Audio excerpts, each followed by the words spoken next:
নমস্কার বন্ধুরা, কাকুলিস কিচেনে আপনাদের সকলকে স্বাগত জানিয়ে আজকে রেসিপি শুরু করছি।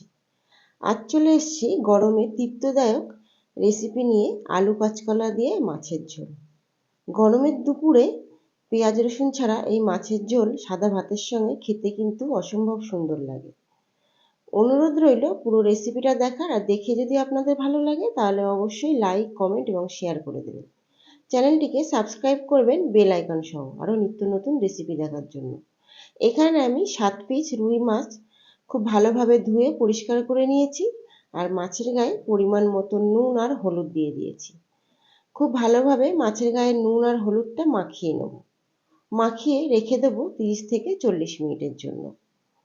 এখানে আমি রুই মাছ ব্যবহার করেছি, আপনারা চাইলে কাতলা মাছও ব্যবহার করতে পারেন। দেখুন, নুন হলুদ মাখিয়ে নিয়েছি। এবার একটা কড়াইতে পর্যাপ্ত পরিমাণে সর্ষের তেল অ্যাড করে দেবো। আর এই রেসিপিটা সর্ষের তেলে বানাবেন, তাহলে খেতে কিন্তু খুব ভালো লাগবে। সর্ষের তেলটা খুব ভালোভাবে গরম করে নিতে হবে।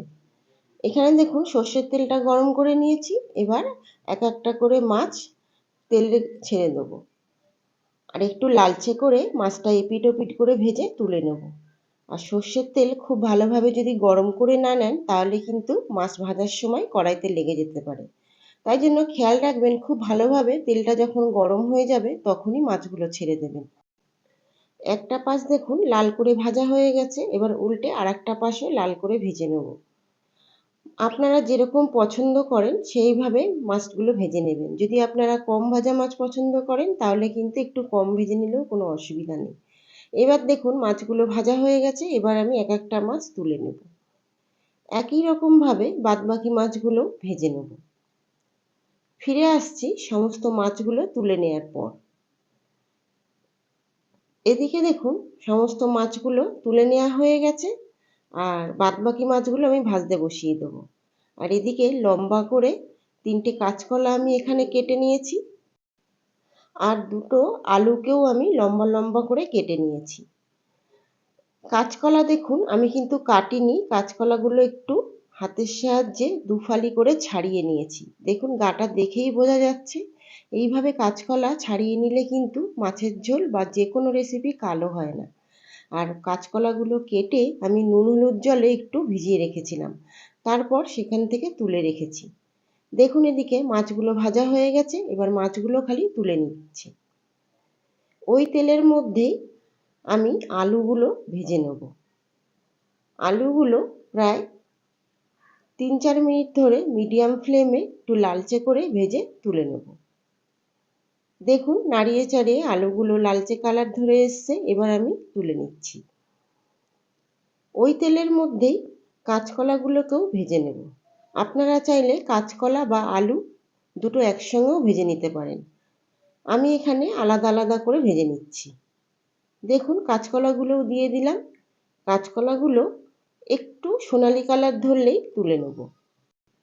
কাঁচকলাগুলো যতক্ষণ ভাজা হচ্ছে আমরা এদিকে মাছের ঝোলের জন্য একটা মশলা বানিয়ে নেব। অ্যাড করে দিলাম 1 ইঞ্চি আদা, অ্যাড করে দিলাম পরিমাণ মতো কাঁচা লঙ্কা, আর দিয়ে দিলাম একটা টমেটো। এবার অল্প পরিমাণে একটু হলুদ গুঁড়ো দিয়ে একটা স্মুথ পেস্ট বানিয়ে নেব।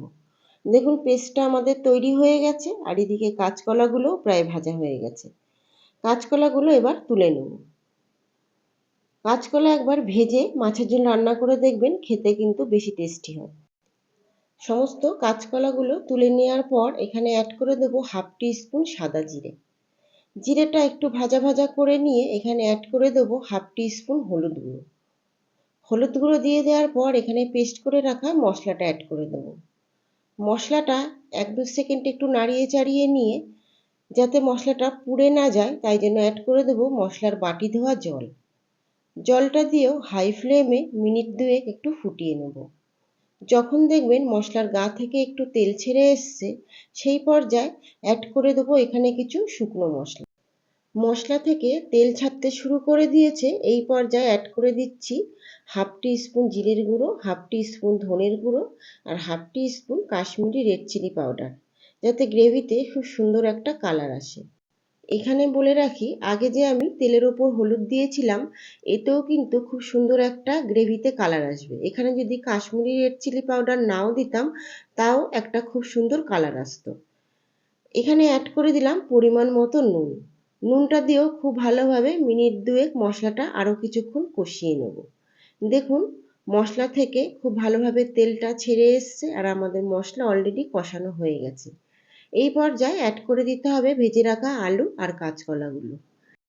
সমস্ত ভেজে রাখা আলু আর কাঁচকলাগুলো অ্যাড করে দেওয়ার পর মিনিট 2-3 খুব ভালোভাবে মিডিয়াম ফ্লেমে আমরা এটা কষিয়ে নেব। আলু আর কাঁচকলা খুব ভালোভাবে ভাজা, এটা কিন্তু অনেকটাই ভাজতে ভাজতে সেদ্ধ হয়ে গেছে, আর বাদবাকি যেটুকু বাকি আছে সেটা আমরা গ্রেভিতে ফুটিয়ে নেব।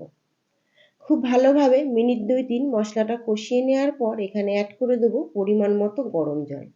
তবে এখানে জলটা একটু বেশি করে দেবেন, কেননা এই মাছের ঝোলটা একটু পাতলাই ভালো লাগে। এবার পর্যাপ্ত পরিমাণে জলটা অ্যাড করে দেওয়ার পর গ্যাসের ফ্লেমটা হাইতে দিয়ে দেবো, আর হাই ফ্লেমে খুব ভালোভাবে ফুটতে দিতে হবে আরও 4 থেকে 5 মিনিট।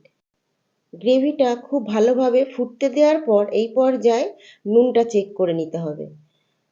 যতটুকু নুনের প্রয়োজন এই পর্যায়ে নুনটা দিয়ে আরও কিছুক্ষণ হাই ফ্লেমে গ্রেভিটা ফুটিয়ে নিয়ে ঢাকা চাপা দিয়ে রেখে দিতে হবে একদম লো ফ্লেমে, যতক্ষণ আলু আর কাঁচকলাটা সুসেদ্ধ না হয়ে আসে।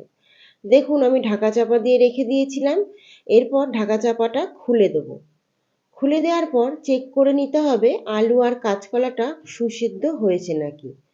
এখানে আমি চেক করে দেখে নিচ্ছি। দেখুন আলু আর কাঁচকলাটা খুব ভালোভাবে সেদ্ধ হয়ে গেছে। এই পর্যায়ে হাই ফ্লেমে রেখেই অ্যাড করে দিতে হবে ভেজে রাখা মাছগুলো। সমস্ত মাছগুলো এখানে অ্যাড করে দিয়ে আরও 2-3 মিনিট হাই ফ্লেমে ফুটিয়ে নেব।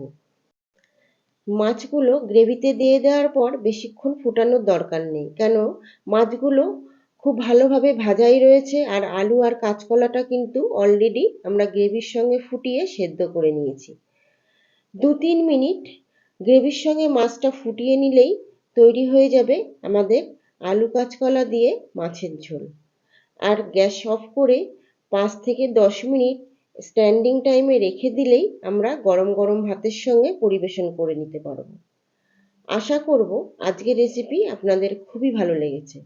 আর যদি ভালো লাগে তাহলে অবশ্যই রেসিপিটা একবার হলেও বাড়িতে ট্রাই করবেন, আর এই গরমের দুপুরে সাদা ভাতের সঙ্গে সবাই মিলে খেয়ে দেখবেন। যদি ভালো লেগে থাকে রেসিপিটা তাহলে অবশ্যই আপনাদের মূল্যবান মতামত কমেন্টের মাধ্যমে জানাতে কিন্তু ভুলবেন না। যে সমস্ত বন্ধুরা চ্যানেলটিকে এখনও সাবস্ক্রাইব করনি তারা অবশ্যই চ্যানেলটিকে সাবস্ক্রাইব করে দিও, আর যারা ফেসবুক পেজ থেকে দেখছো তারা অবশ্যই পেজটিকে ফলো করে রেখো। আজ এই পর্যন্ত, ফিরে আসবো নতুন কোনো রেসিপি নিয়ে। আপনারা সকলে খুব ভালো থাকবেন। নমস্কার।